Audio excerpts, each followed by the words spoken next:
Hello everyone, ಇವತ್ತು ಮನೆಯಲ್ಲಿ last ದಿನ ಅಂದ್ರೆ ನಾಳೆ ನಾನು ಮತ್ತೆ ಬ್ಯಾಂಗ್ಳೂರ್ ಹೋಗ್ಬೇಕು. ಈ 4 ದಿನ ಹೆಂಗ್ ಕಳೀತನ್ನೋದೇ ಗೊತ್ತಾಗಿಲ್ಲ. ಕಣ್ಮುಚ್ಚಿ ಬಿಡೋಷ್ಟ್ರ 4 ದಿನ ಕಳೆದೋಯ್ತೀನೋ ಅನಿಸ್ತಿದೆ.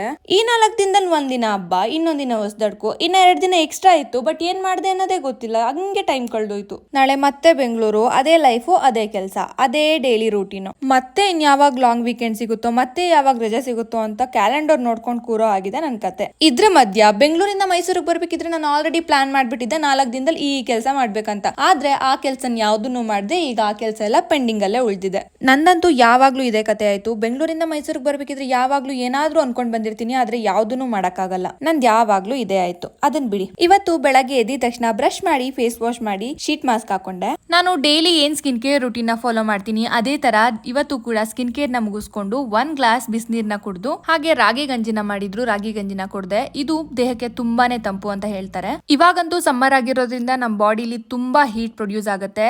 ಆ ಹೀಟ್ ನ ರಿಡ್ಯೂಸ್ ಮಾಡಕ್ಕೆ ಈ ರಾಗಿ ಮಾಲ್ಟ್ ತುಂಬಾ ಹೆಲ್ಪ್ ಮಾಡುತ್ತೆ. ಈ ರಾಗಿ ಗಂಜಿನ ಕುಡಿದು ನಾನು ಊಟ ಮಾಡಕ್ ಹೋದೆ. ಅಂದ್ರೆ ಬೆಳಗ್ಗೆನೆ ನಮ್ಮನೇಲಿ ಮುದ್ದೆ ಅಂಡ್ ಮಟನ್ ಸಾಂಬಾರ್ ಮಾಡಿದ್ರು. ಮಟನ್ ಸಾಂಬಾರ್ ಜೊತೆ ಚಿಕನ್ ಫ್ರೈ ಕೂಡ ಮಾಡಿದ್ರು. ಊಟನು ಮುಗಿಸಿ ಈ ಹೀಟ್ ನ ಬೀಟ್ ಮಾಡಕ್ಕೆ ಅಂತ ವಾಟರ್ ಮೆಲನ್ ತಿಂದೆ. ಈ ವಿಡಿಯೋ ನಿಮ್ಗೆ ಇಷ್ಟ ಆಗಿದ್ರೆ ಸಬ್ಸ್ಕ್ರೈಬ್ ಮಾಡೋದನ್ನ ಮರಿಬೇಡಿ. ಮತ್ತೆ ಇನ್ನೊಂದು ವಿಡಿಯೋದಲ್ಲಿ ಸಿಗ್ತೀನಿ. ಬೈ ಬಾಯ್.